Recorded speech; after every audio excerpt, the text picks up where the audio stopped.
Salam sejahtera, Oma, Opa, saudara-saudariku yang terkasih. Jumpa lagi dalam video Bina Iman Berkelanjutan untuk lansia dan orang tua edisi bulan Juni. Bulan yang diperingati sebagai bulan hati kudus Yesus. Hari ini kita diajak menengok ke arah hati kudus Yesus, sebuah simbol cinta ilahi yang tak terbatas.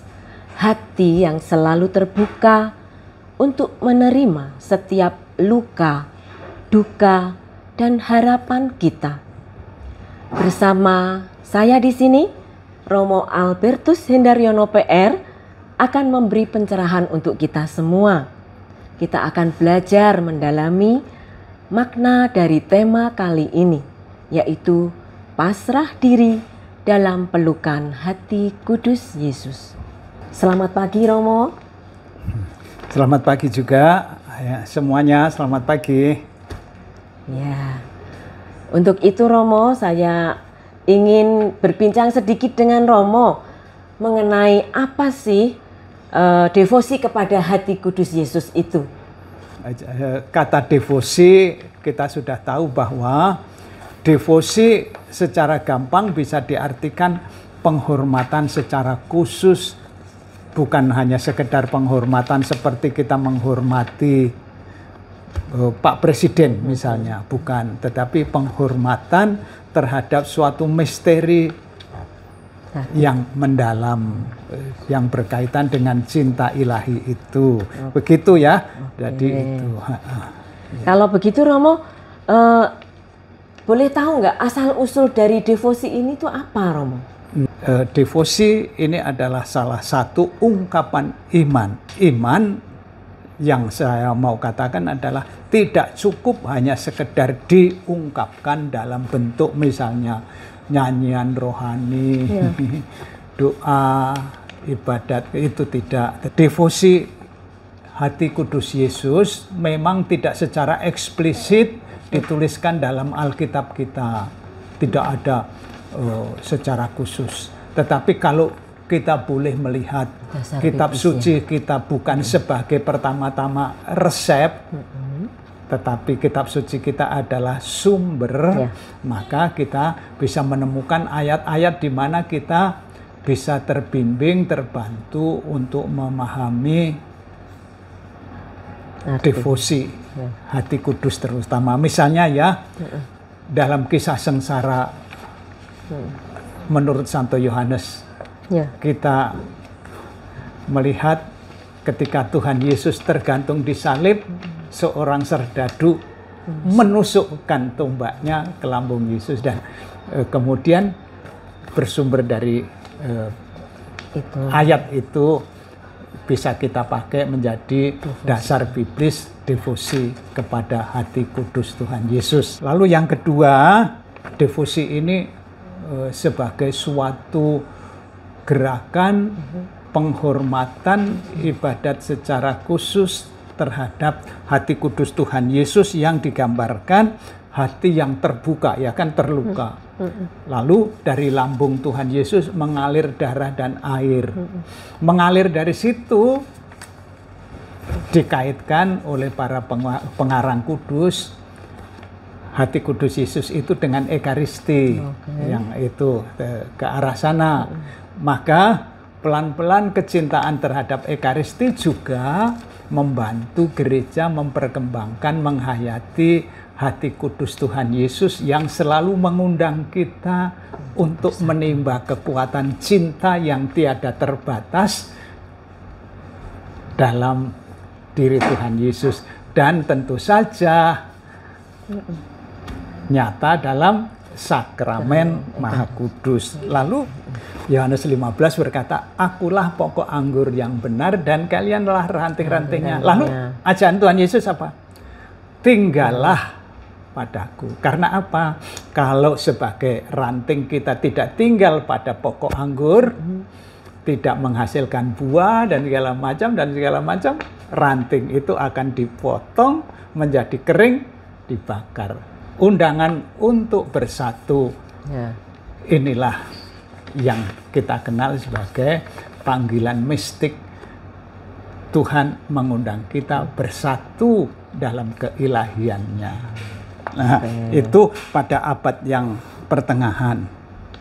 Nah, lalu tokoh-tokohnya bisa kita sebut misalnya Santo Bernardus dari Clairvaux, lalu juga Santo Bonaventura. Ada juga misalnya Santo Yohanes dari Salib. Bagaimana justru dalam kesengsaraan Tuhan Yesus, manusia diajak bersatu dengan Yesus yang cintanya tidak terbatas itu. Nah, itu. Lalu secara khusus kita boleh melihat tokoh yang sangat terkenal, yaitu siapa?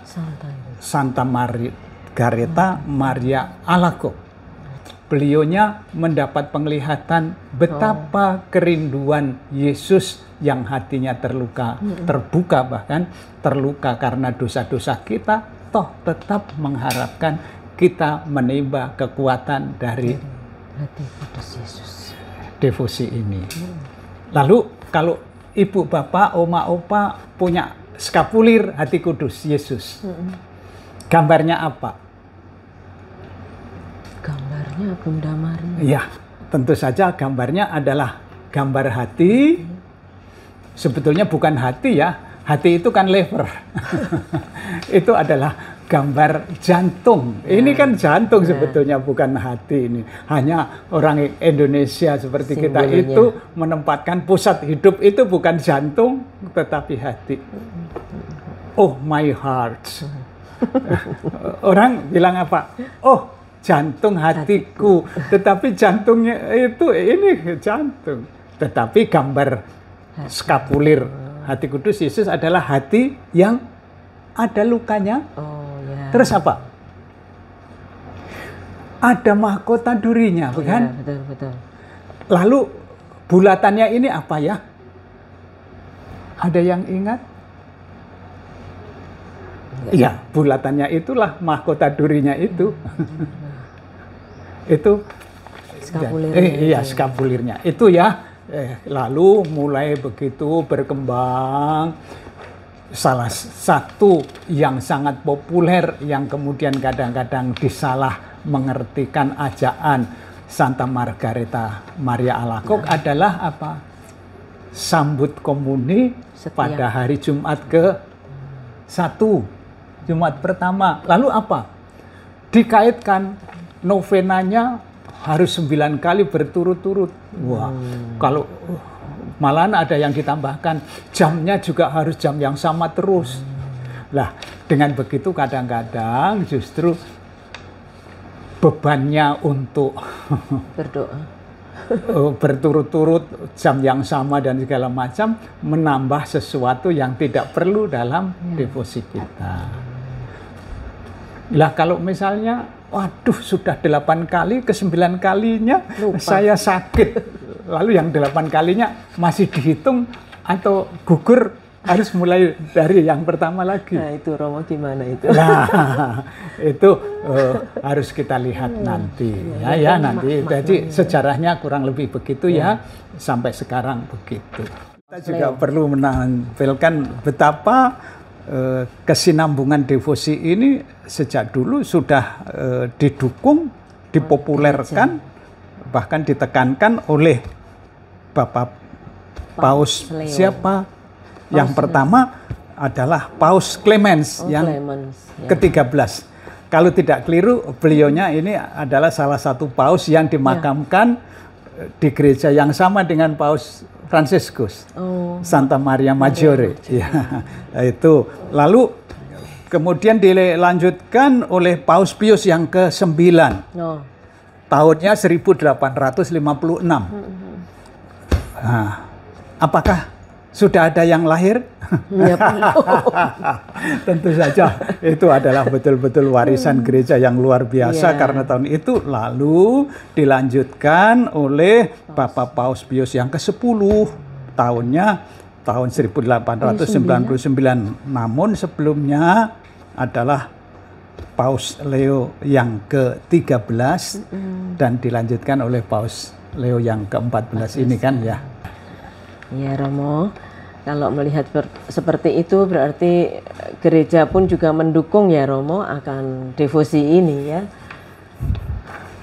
Untuk berikutnya Romo kalau boleh tahu doa pasrah diri kepada hati kudus Yesus ini Romo mungkin sudah sering mendengar atau mungkin melihat kalau kita di dalam pertemuan lansia itu sering didaraskan begitu di pertemuan Oma dan Opa di lingkungan-lingkungan. Boleh tahu Romo, apa sebenarnya makna spiritualitas dari doa pasrah diri ini kepada atau untuk mereka yang sudah lansia atau sudah senior? Devosi ini adalah ungkapan iman. Ya. Kalau ungkapan iman hanya sendiri-sendiri, kadang-kadang kurang ya. Ya seperti kalau ibu doa rosario, ada ngantuk enggak? Ya. Nah, lalu alangkah baiknya kemudian seandainya doanya itu dirumuskan, dituliskan agar apa? Ibu bisa mengajak orang lain dalam doa itu. Kalau kita ada pertemuan Oma Opa, teman-teman tidak harus Oma Opa sih, doa ini sebetulnya doa yang itu umum, untuk semua orang ya, itu didoakan bersama. Doa ini adalah doa yang mengajak kita sekali lagi bersatu dengan misteri cinta yang tiada batasnya. Ya, ya. Kalau begitu Romo, jadi doa ini mempunyai makna spiritualitas supaya menguatkan mereka yang berdevosi kepada hati kudus Yesus ini ya Romo. Iya, ya. Kalau gini, cara berpikirnya, kalau doa kita itu mengajak kita menimba kekuatan yang tak terbatas dari cinta ilahi, cara berpikirnya itu sebetulnya mau mengatakan saya sendiri sebetulnya terbatas. Ya, benar. Maka saya mendekati yang tak terbatas. Ya, lalu setuju, dalam cinta yang begitu penuh, justru hati yang mencinta itu potensial menjadi menderita. Nah, itu setuju. Setuju Romo. Ya kan? Karena cinta yang itu mencinta itu potensial menderita. Betul sekali, setuju itu Romo. Lah itu, maka yang kedua, pertama tadi mengakui bahwa kalau mendekati Dia yang cintanya tak terbatas, kita menimba kekuatan cinta yang tak terbatas, itu berarti mengakui bahwa cinta saya terbatas. Tetapi dari lain pihak juga diajak memahami kalau kita menaruh cinta, siap-siaplah untuk menderita. Apakah orang yang menderita bisa bahagia? Oh, bisa. Nah, lihat. Bisa sekali. Dua hal ini tidak dua hal yang berlawanan, ya, benar, tetapi dua sisi hidup yang harus dilengkapi. Dan kalau kita menerima ya sengsara, ya menderita, ya dalam bingkai bahagia, kita bersatu dengan ini tadi. Hati yang mencinta tetapi terluka. Lihat. Iya, mantap sekali. Hati terluka karena apa? Yang membuat Yesus menderita. Orang yang dicintai malah. Lah iya, orang yang dicintai kenapa? Berbuat dosa. Lah itu. Udah berbuat dosanya berkali-kali lagi. Maka hati kudus Tuhan Yesus juga mengundang agar orang yang mendekati hati kudus ini sadar selain terbatas juga dosanya menyebabkan penderitaan Yesus juga menjadi makin parah kalau saya mengatakan begitu. Nah, maka juga selain itu devosi ini mengajak orang tetap selalu memperbaharui dan juga mewujudkan. Bukan hanya mengungkapkan loh ya, mewujudkan pertobatan. Kalau ngaku dosa, itu hanya ungkapan bahwa lemah. Tetapi hati kudus Yesus mengajak kita juga mewujudkan. Misalnya wujud pertobatannya apa? Dalam hidup sehari-hari. Nah iya, itulah wujud. Setuju, Romo. Memperbaiki diri, memperbaiki relasi, dan juga bertanggung jawab dengan lebih baik dan segala macam, itu perwujudannya di sana. Ngaku dosa tetapi tidak memperbaiki diri, percuma. Iya, Romo. Ibu. Iya. Lalu umat bagaimana membangun devosi ini di dalam keseharian hidupnya, begitu, Romo? Iya, ya. Salah satunya yaitu ajakan untuk mewujudkan ini dalam hidup kita. Kalau kita bisa mengajak orang lain itu dalam kebersamaan sehingga doa kita terdukung dan segala macam. Seperti saya katakan, kalau tidak rumuskan Ibu Rosario sendiri ngantuk, tetapi kalau ada temannya lalu menjadi lebih enak dan segala macam, itu menjadi sesuatu yang baik. Lalu tidak hanya sekedar mengajak teman-teman ke gereja Jumat pertama, di lingkungan sendiri bisa. Punya kelompok-kelompok doa kerahiman ilahi, kan tidak harus ke gereja. Devosi juga tidak harus di gereja, bisa boleh di lingkungan, di dalam komunitas terdekat. Apalagi teman-teman sebaya itu. Ya, boleh juga keluarga ya, Romo. Iya, tentu saja. Dan terutama sebetulnya harusnya keluarga ya. Iya, betul. Lalu kalau kita bisa melihat, Romo, apakah buah-buah rohani yang bisa dialami di dalam devosi ini, Romo? Kalau kita dekat dengan Tuhan, apa yang pertama kali kita rasakan? Damai. Terus? Bisa berserah, pasrah. Lalu apalagi ya, kita bisa memberikan kasih yang lebih kepada keluarga, kepada sesama. Iya, terus tentu kuat saja. dalam menderita.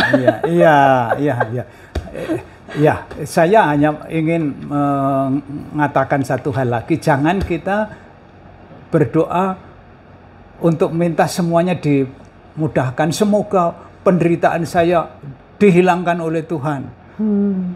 Enggak. Itu enggak mungkin. Apakah boleh kita misalnya mohon kekuatan agar sekalipun penyakit saya tidak sembuh, hidup saya tidak pahit, lalu kehadiran Tuhan tidak bisa kita rasakan karena kita terlalu fokus terhadap penderitaan. Benar. Justru dengan merasa dikuatkan tadi malah bisa memberikan kekuatan kepada orang lain yang mungkin tidak sakit ya, Romo? Iya, misalnya begitu. Itu buah-buah dari devosi. Dan tidak hanya devosi, juga sebetulnya doa-doa kita bersama. Iya, benar, setuju, Romo. Jadi dengan melakukan devosi ini kita merasa damai di dalam batin kita, pasrah kepada penyelenggaraan ilahi, lalu hati kita dibentuk seperti hati Yesus, begitu ya, Romo, yang penuh cinta, penuh pengampunan dan kelembutan. Begitu ya, Romo? Iya. Kalau rumusan ini, rumusan seorang perempuan selalu biasanya. Romo tahu aja. Saya itu menekankan bahwa dengan devosi kita juga diberi kekuatan untuk berani. Iya. Untuk berani menjalani hidup ini apa adanya. Iya. Oke, Romo, terima kasih untuk pencerahan yang sangat luar biasa ini.